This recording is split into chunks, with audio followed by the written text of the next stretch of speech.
Hi everybody and welcome to the deep dive. In today's video we're going to take a look at how to ace your first scuba diving course. Your first course is arguably the most intense no matter which training agency you've chosen to go with, because you're setting the foundations and learning the basics of everything scuba diving. Every other course is just adding a little bit on top of those foundations. But some divers can feel a little bit anxious about their first course, mostly because it's all a bit unknown, and the important thing to remember is that that is perfectly fine. It's normal to worry a little bit, but chill, don't wind yourself up. It's all a lot easier than you're actually thinking. But to help you out, let's look at a few ways that can help you ace your open water course.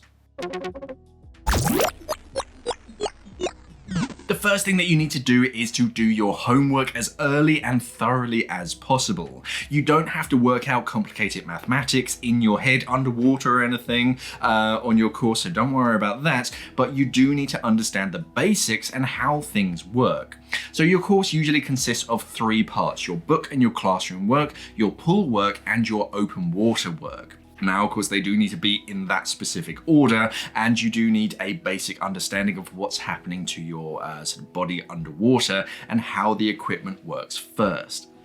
So take your time and read through the entire textbook. And if you don't know the answer to a question in that textbook, or you don't understand a particular part or even an entire chapter, then there's nothing wrong with looking up the answer. If anything, it's actually better for you to look up the answer because you're filling in those blanks yourself. But don't stress yourself out if you just can't get it. That is what your instructor is for, to explain what you don't understand in a slightly different way. The sign of a good instructor is that they can explain something one way and then in a completely different way if it makes it easier for you to understand.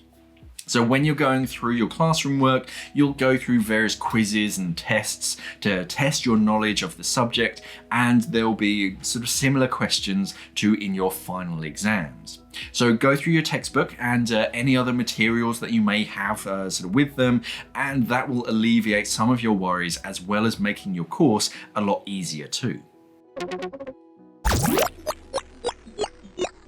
The most important thing for you to do is to relax and just enjoy the experience. Let the instructor worry about things. If you're worried about anything, then that is perfectly fine. It's normal because you've never done anything like this before, but it's important not to overthink things and wind yourself up. If you do have a worry or something kind of pops into your head, then just ask your instructor. It's not like a lot of other official type courses. Dive courses are pretty chilled out and they're quite playful as well. So if something random pops into your head, then just ask, because chances are that someone else on the course might have the exact same worry, but they're not confident enough to actually ask the question. After your classroom work, you'll move into a swimming pool or a safe, shallow water to practice some skills, which is the really fun part. Focus on your breathing. Most things with scuba diving is all about controlling your breathing. So long, slow, deep breaths will reassure you that you can always breathe and always focus on what you need to do next. If you're nice and relaxed when you're performing your skills, then it's going to be much easier for your instructor to sign you off. Our requirements when signing people off are to look for competent skills and being able to complete each task. So if you're all chilled out and you go through each skill like it's really easy, then it's going to be much easier for your instructor to actually sign you off at the end of the day. We're looking for smooth, exaggerated movements. If you make things all quick and jerky, then we're probably going to ask you to do it again until you look comfortable in the water. Too many students just get distracted too easily, and it's understandable. Once you get your first taste of scuba diving, it's hard just to sit still and just not look around at everything. But your instructor needs your full attention and your focus too. You will get some free time to play about underwater, but when your instructor is teaching, then you do need to pay attention because everything they do and say will help you become a better scuba diver. Teaching students in the water can be a lot like herding cats because they all look in different directions and they all have their own ideas. So you'll have a pre-dive briefing where your instructor tells you how the dive is going to play out. They'll cover each of the skills that you'll need to do on each particular dive and where you're going to do them. So take that all in and try not to think about much else because you won't be able to ask questions very easily in the water. Try to keep your instructor in your view at all times as well. That way you won't get separated from them and you won't miss any hand signals of what to do or where to go. But also pay attention to your buddy. Remember that you're still buddy paired still, even during your training dives. So it's important to get in the habit of keeping nice and close to your buddy in case they need you or you need them. But of course, don't get so close that you're physically bumping into them. When you're doing skills, we are looking for a sequence of things, and the easiest way to get each skill done properly is to break it down into parts and then just work your way from one part to the next.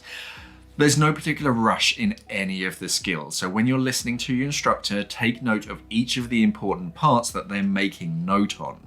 Start from the beginning. Remember that if your regulator is in your mouth, then you can always breathe, and your instructor is going to be right there in front of you. So if anything doesn't go to plan, then they'll be able to fix it there and then. Think about which part of the skill that you're going to do and then what next, because too many students are so focused on just finishing the skill and getting to the end point that they miss parts out. And then we're just going to make you do it again. So take it nice and slow and complete each part of the skill before moving on to the next one. The easiest students to sign off are the ones that seem so comfortable in the water that they just go through the motions of each skill like it's nothing at all. So trust your instructor and just do as they say. They have spent thousands of hours in the water and they have spent a lot of their own personal time perfecting their own skills and how to teach these skills to others. So trust in their method and do things their way. Once you're qualified and you spend some of your own time in the water yourself, you can then start to develop your own methods that might be easier for you. But for now, just do as your instructor says. Successfully completing your open water course is a lot about jumping through hoops and completing specific skills, but all of the other stuff in the middle is actually quite important too. When we sign off students, we're effectively stating that they are competent to dive by themselves, with a buddy of course, but without a professional diver in the water with them. Completing each skill is important, but there's also the skill of just general diving that you need to show competence to. You need to have fairly decent buoyancy and be able to move around in the water by yourself. You'll learn this in your pool work and then you'll perfect it in your open water work. Most instructors today, they try to teach neutral buoyancy skills, so you're doing as many skills as possible in mid-water without touching the bottom. So whilst you're waiting for others to do their skills, practice your neutral buoyancy. At all times, practice your neutral buoyancy. If you're swimming around and then your instructor brings you to a specific spot for skills, then try not to adjust your BCD too much. Just try and do a hover. Adjusting your BCD too often is a great way to just lose your buoyancy, and then you're either on the top or you're down on the bottom. And remember that outside of the water, you're still under assessment. Don't get lazy and think that your dive master or your instructor is going to assemble your kit for you. Try to get your own kit assembled as soon as you can so that you're ready to rock and roll whenever. You don't want to be that one student that everybody else is waiting for just before a dive. You'll also be expected to break down your kit at the end of the dive and swap over your tank for a fresh one, so try to do that as early as possible. Not just so that others aren't waiting for you, but so that any issues, like if you grab an empty tank or you need to swap an O-ring out, they can be fixed in a timely manner. But for the best recommendation on how to ace your open water, I would recommend that you work on your comfortability in the water. If you can, before a course, try to spend as much time in and around the water. Be that in a swimming pool or in the ocean or even in just the bathtub, just try to get as comfortable as possible being in and around the water, and that will help you out and make your first scuba course much easier. In modern days, we don't spend a great deal of time in the water with kind of water around your eyes and nose, so when we're suddenly exposed to it, it can be a bit much for some people. We call it airway control and just general watermanship skills, but if you can spend some time before your course getting used to water being around your nose, you'll find some of the mask skills so much easier. You'll probably know this already, but it's quite bad to hold your breath while scuba diving, so a good way to keep water out of your nose is to simply breathe out through your nose, and that's a great skill to get into while scuba diving. If air is coming out of your nose, then water can't really go up it, but do spend some time getting used to water in and around your nose before your course, and you'll find your skills much easier.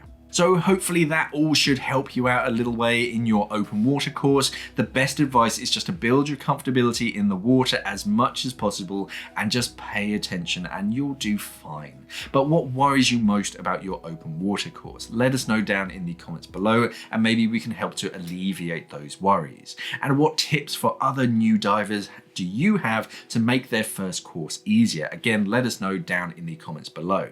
For more tips and advice about your scuba diving, don't forget to subscribe to the Simply Scuba channel by clicking that little subscribe button. Thank you for watching, and of course, safe diving.